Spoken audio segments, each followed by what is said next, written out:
Interaktif ya. Ya, Assalamualaikum warahmatullahi wabarakatuh. Selamat siang menjelang sore untuk Anda semua pemirsa di mana Anda berada.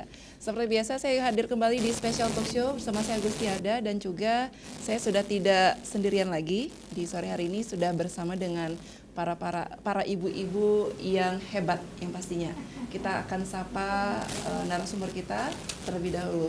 Assalamualaikum dan selamat sore untuk ketiga narasumber kita. Yang pertama untuk Ibu Dr. Randa Hajah Rosma Wardani Muhammad MHum selaku Wakil Ketua Mahkamah Syariah Aceh. Assalamualaikum Ibu. Ibu cantik sekali dengan warnanya ungunya Ibu ya. Bu, terima kasih banyak sudah hadir di untuk berbagi informasi seputar dilema perebutan hak asuh anak ya Bu ya. Oke, kemudian ada Ibu Kompol Elviana SH selaku Kanit PPA Polda Aceh. Assalamualaikum, selamat sore Ibu. Waalaikumsalam. Tetap tomboy Ibu. Tetap semangat. Tetap semangat.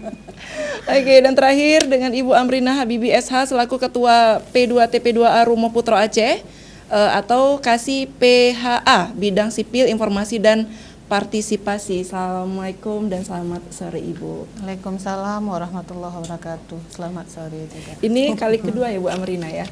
Bu, cerita dong kalau Ibu ini kan aktif di Rumo Putro Aceh nih. Sebelum kita masuk ke intinya tema kita pada hari ini, saya pengen tahu ini Rumo Putro Aceh bergerak di bidang apa nih? Ya, Rumo Putro Aceh itu kan nama dari Pusat Pelayanan Terpadu Pemberdayaan Perempuan dan Anak, satu unit pelayanan untuk memberikan penanganan kepada perempuan dan anak korban kekerasan khususnya, dan juga kepada laki-laki ya dalam lingkup penghapusan kekerasan dalam rumah tangga. Kita ada 5 jenis layanan ya yang kita berikan di sana, termasuk layanan informasi dan bantuan hukum. Kaitannya dengan hari ini, kalau terkait dengan dilema perebutan hak asuh anak, pengalaman kami di tahun 2017 itu ada 9 kasus perebutan hak asuh anak yang sangat rumit yang kita berikan penanganan secara komprehensif. Dan tahun ini kalau mau kita persentasekan ini 100% ya, sampai bulan ini sudah ada 8 kasus. 8 kasus. Sudah ada 8 kasus, dan beberapa kasus diantaranya ini sangat berat ya, pada sampai terjadi proses eksekusi di lapangan, dan pendamping itu nyawa taruhannya. Wow. Sebentar Ibu, tadi kasus yang ada di tahun 2017 9 kasus, kemudian di 2018 ini ada 8 kasus. 8 kasus. Ini untuk kasus di seluruh Aceh atau hanya Banda Aceh atau bagaimana? Kita tuh di P2TP2 Rumo Putro Aceh itu yang pertama memang ada kasus yang kita tangani secara langsung. Itu adalah yang wilayah hukumnya Aceh besar, tapi dia tunduk pada wilayah hukum Banda Aceh, dalam Polresta Banda Aceh ya. Dan kemudian selebihnya adalah memang fungsi kita adalah sebagai pusat rujukan lanjutan. Jadi kita menjadi pusat rujukan dari 23 kabupaten kota. Dan persentasenya ini lebih banyak yang kasus rujukan untuk perebutan hak asuh anak. Oke, terima kasih Bu. Nanti kita bahas lagi tentang dilema perebutan hak asuh anak Bu ya. Ini luas sekali kalau kita berbicara masalah hak asuh anak. Nah, biasanya kalau hak asuh anak di bawah 17 tahun, apakah ini juga diberikan hak asuhnya kepada si ibu atau bagaimana nih? Boleh cerita sedikit untuk Ibu Elvi? Kalau kita melihat bahwasanya pada faktanya di Indonesia, anak-anak yang di bawah 17 tahun, apakah dia hak asuhnya jatuhnya ke ibu atau ayah nih? Ya, terima kasih. Kalau kaitannya dengan hak asuh tadi, jadi kalau dia usianya di bawah 12 tahun, dia tetap pengasuhannya jatuh kepada ibunya. Nah, kemudian kalau dia 12 tahun ke atas, nah dia bisa memilih sendiri apa mau ke ibu, apa mau ke bapak. Mungkin nanti ibu dari Mahkamah Syariah boleh juga bisa menjawab. Dan kemudian kalau nanti ibu hakim juga biasanya melihat nih, nah seperti apa kaitannya untuk penjatuhan hak asuh atau hadanah ini kepada kedua belah pihak, apakah kepada ibu atau kepada bapak. Nah itu adalah kewenangan hakim nanti yang menentukan di pengadilan. Nah, oke. Ibu Rosma Wardani, saya panggilnya Ibu apa nih? Ibu Ros? Bu, saya melihat tadi sudah dijelaskan sedikit oleh Ibu Elvi bahwasanya di bawah 12 tahun ini biasanya jatuh hak asuhnya kepada si ibu. Kemudian pertimbangan apa lagi yang membuat dari Mahkamah Syariat ini yang menjatuhkan hak asuhnya kepada si ayah di bawah umur 12 tahun ini, Bu? Terima kasih. Mengenai pengasuhan anak namanya, itu umumnya kalau anak masih di bawah umur itu diberikan hak asuh kepada ibunya. Betul. Pada ibunya. Kemudian ada hal-hal tertentu yang barangkali kita tidak bisa serahkan kepada ibunya, walaupun secara umum, secara garis besar terjadi perceraian kalau ibu meminta anak di bawah asuhan siapa, itu tetap diberikan kepada ibunya. Tapi kalau ibunya punya kecacatan maksudnya begini, ibunya itu tidak bisa mengurus anak, ibunya berkelakuan tidak dipuji, ya, tidak dipuji, akhlaknya tidak mulia, itu harus dibuktikan oleh ayah, sehingga anak itu diberikan kepada ayah. Jadi pada umumnya anak itu diserahkan kepada ibu. Kenapa diserahkan ibu? Ibulah yang bisa mendidik anak, karena anak itu sejak ada di dalam kandungan dikandung oleh ibu, Betul. tidak dikandung oleh ayah. Ibu yang bisa memberikan banyak kasih sayang, berbeda dengan ayah memberikan kasih sayang juga, tapi kan agak beda. Ibu dengan kelembutannya, dengan kasih sayangnya, dengan kesempatannya, itu memang sangat detail untuk mengurus anak, sehingga pada umumnya anak itu diberikan kepada Si ibu. andai kata terjadi perceraian, karena ini kan kepentingan anak, bukan kepentingan orang tua, kepentingan anak. Anak itu pada siapa itu adalah kepentingan anak dia, bukan kepentingan orang tua, bukan kepentingan ayah, bukan kepentingan ibu, tapi semata-mata kepentingan anak. Jadi tetap berada di bawah hak anak, pemeliharaan atau pengasuhan ibu. Seperti itu. Artinya memang harus juga difikirkan, dilihat hal-hal yang yang Moral menyebabkannya. si ibu, Baik. moral si ibu, akhlak si ibu. Kalau ibunya tidak bermoral, ya, ibunya tidak bermoral, bagaimana kita kasih anak, nanti anak meniru keadaan ibunya. Jadi sampai ke situ dipantau oleh hakim. Bagaimana keadaan kalau ayah memang meminta juga untuk mengasuh anak itu. Jadi lihat, dan ayah harus membuktikan bahwa ibu itu tidak baik moralnya, harus dibuktikan oleh ayah. Biasa bicara juga ya. Ya, baik pemirsa, kami juga mengajak Anda ya yang ingin bertanya langsung kepada ketiga narasumber kita di sore hari ini, silakan di nomor telepon yang tertera di layar televisi Anda. Ya, dengan adanya talk show di sore hari ini dengan tema dilema perbuatan hak asuh anak, dengan harapan ya kita bisa berbagi pengetahuan dan pengalaman tentang hak asuh anak dari segi hukum dan kebijakan yang berlaku di Aceh. Kemudian kita juga bisa meningkatkan kesiagaan perempuan ketika menghadapi persoalan terkait hak asuh anak dan menguatkan dukungan masyarakat untuk memberikan perlindungan kepada perempuan dan anak korban kekerasan dalam rumah tangga. Saya ke yang pertama ingin saya tanyakan untuk Ibu Rosma Wardani, ini masih ya Bu ya.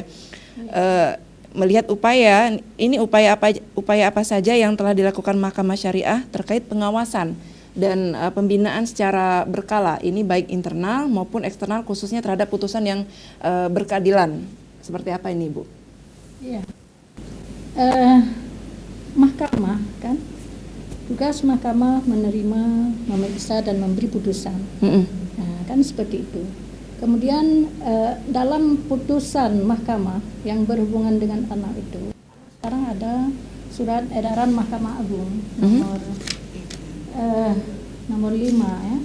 Nomor 5 tahun 2017, nomor 1 saya ulangi, nomor 1 tahun 2017, Mahkamah Agung dengan tegas mengatakan bahwa dalam amar putusan itu harus kita cantumkan Walaupun anak sudah tetapkan di pihak pada ibunya atau pada ayahnya, karena tadi saya ulang lagi bahwa ini adalah untuk kepentingan anak. Jadi jangan sampai diputuskan hubungan dengan pihak yang tidak mengasuh, diputuskan hubungan dengan ayahnya, diputuskan hubungan dengan ibunya. Jadi harus diberi kesempatan kepada ayahnya. Ini kan tadi umumnya anak berada pada ibu kan. Jadi ibu ini harus memberikan kesempatan kepada ayahnya untuk memberikan kasih sayang, melihat anak, membuat jalan-jalan anak, itu dicantumkan di dalam pertimbangan hukum putusan mahkamah syariah, itu harus dicantumkan. Kemudian inilah yang kita harapkan, bahwa kedua orang tua, kedua pihak ini harus memahami bahwa ini tadi aku terenyuh juga mendengar tentang Eksekusinya ya? perebutan. Padahal pengadilan sudah menetapkan itu. Pengadilan sudah menetapkan bahwa anak itu berada pada salah satu ibunya ataupun berada pada ayahnya. Jadi makanya hakim diminta dengan edaran Mahkamah Agung, karena banyak kejadian seperti itu barangkali, diminta dan edaran Mahkamah Agung nomor 1 tahun 2017 untuk supaya pihak yang mengasuh anak itu dapat memberikan akses kepada orang tua yang tidak mengasuh, yang tidak memberikan akses. Kapan mau dia pergi lihat anak, kapan mau dia bawa jalan-jalan dengan anak. Jadi yang sampai diputuskan hubungan kasih sayang. Jadi selama ini barangkali kalau dikasih kepada si ibu tetap pegang anak itu, tidak boleh bertemu dengan ayahnya, itu dosa, kan dosa. Itu walau bagaimanapun ini anak ya. Terjadi perceraian, jangan sampai anak yang menjadi korban. Betul, setuju sekali. Jadi jangan sampai anak menjadi korban karena gara-gara perceraian, karena pisah orang tua dengan anaknya. Itu, dengan anaknya. Jadi ini yang harus kita pikirkan untuk ke depan, jangan ada lagi. Apa salahnya? Ya perceraian itu sudah berakhir, rumah tangga sudah berakhir. Anak diasuh oleh ibu dengan dinafkah, biaya dibebankan kepada bapak. Malah dalam undang-undang dicantumkan kalau bapak memang juga tidak mampu, beban secara berdua itu memberikan nafkah untuk anak, untuk kepentingan anak. Jangan bapak juga ini ibu, urusan ibu karena anak diserahkan ibu. Tidak seperti itu. Tanggung jawab sebagai seorang ayah ya terhadap anak itu sampai anak itu dewasa. Jadi itu diperintahkan oleh edaran Mahkamah Agung, bagaimana hakim bisa memberikan pertimbangan hukum dalam putusannya itu supaya kepada orang tua yang tidak mengasuh anak itu diberi akses untuk dapat berjumpa, untuk dapat bertemu, memberikan kasih sayang. Ini kalau saya dengar rebut-rebutan berarti banyak sekali di lapangan yang memang tidak mematuhi apa yang sudah ditetapkan oleh pengadilan seperti itu, oleh mahkamah. Baik. Ya, Nah, Ibu Elvi, tadi Ya. masalah putusan dari hakim, kemudian putuskan si anak ini jatuh kepada tangan siapa. Mungkin ada alasan khusus dari orang tua mereka yang tidak ikhlas memberikan anaknya kepada si pasangan yang satunya lagi. Ini kira-kira kalau dari Ibu Elvi-nya sendiri bagaimana cara melerai, artinya menyelesaikan masalah perebutan hak asuh anak ketika peraturan itu, keputusan itu tidak diindahkan? Ya, makasih Kak. Kalau di tingkat kami kepolisian Kak, untuk menyelesaikan kasus itu dia harus membuat laporan dulu. Misalnya apabila dari putusan pengadilan itu tidak diindahkan, misalnya jatuh hak asuh kepada ibu, kemudian di dalam amar putusannya dikatakan bahwa bapak atau ibu boleh mengakses secara bebas dan leluasa, bisa bawa main dan sebagainya. Nah, tetapi itu tidak diindahkan oleh si ibu misalnya. Si ibu kan tidak mengizinkan bapak melihat dan tidak boleh dan sebagainya. Begitu juga kalau jatuh kepada si bapak, ibu tidak boleh lihat, jangankan mau lihat, ya kan, jangan mau kita kasihkan kasih sayang, lihat pun nggak boleh. Nah, ini kami kalau seperti itu boleh dilaporkan ke pihak kepolisian. Di proses hukum juga? Bisa kita proses hukum. Itu ada di pasal 77 Undang-Undang Perlindungan Anak. Ya, disebutkan di situ ada diskriminasi terhadap anak, sehingga terganggu fungsi sosial si anak. Dan itu ancaman hukumannya paling lama 5 tahun penjara dengan denda 100 juta kalau saya nggak salah ya Kak ya. Nah ini, jadi kami bisa proses hukum itu Kak. bisa Bila kita ada proses laporannya. itu. Bisa. Nah, biasanya selama ini kalau sudah dilakukan dengan cara baik-baik, di tingkat gampung tidak selesai, di tingkat masyarakat tidak selesai, baru dilapor ke pihak kepolisian. Nah, kita terima. Dan setelah sampai di tempat kita juga melakukan upaya yang sama. Upaya yang sama untuk kita melakukan mediasi. Supaya jangan gara-gara ini juga seorang ibu masuk penjara, ya kan? Kemudian juga bapak masuk penjara, bagaimana nanti memberikan nafkah kepada anaknya dan memberikan kasih sayang kepada anaknya. Nah, kita punya kewenangan itu yang kita lakukan. Nah, selama ini yang kita lakukan Kak adalah setelah kita menerima laporan. Nah, kita berkoordinasi dulu dengan Ibu Rosni. Baru kemarin kami melakukan koordinasi ya Bu ya. Kita Isinya apa melakukan nih? koordinasi kaitan dengan pengasuhan anak. Nah, kita harus mencari referensi dan supaya kita juga tidak disalahkan. Nah, tetapi setelah kita tangani, kita panggil semua pihak dan kalau memang ini sudah dilakukan di tingkat gampung misalnya oleh Pak Kecil itu Hatut Gampung tidak juga selesai. Nah, kita akan panggil semua pihak. Nah, itu kita lakukan mediasi ya Kak ya. Nah, setelah kita lakukan mediasi, nah kita bagaimana kedua belah pihak ini inginkan. Nah, siapa yang merasa dirugikan? Ya. Nah, misalnya bapak dirugikan, tidak diberikan lihat anak dan sebagainya. Nah, akhirnya kita minta apa yang maunya si bapak. Ya, jadi si bapak bisa mengajukan protesnya Iya, sendiri. boleh Oke, baik. ajukan permohonannya seperti apa.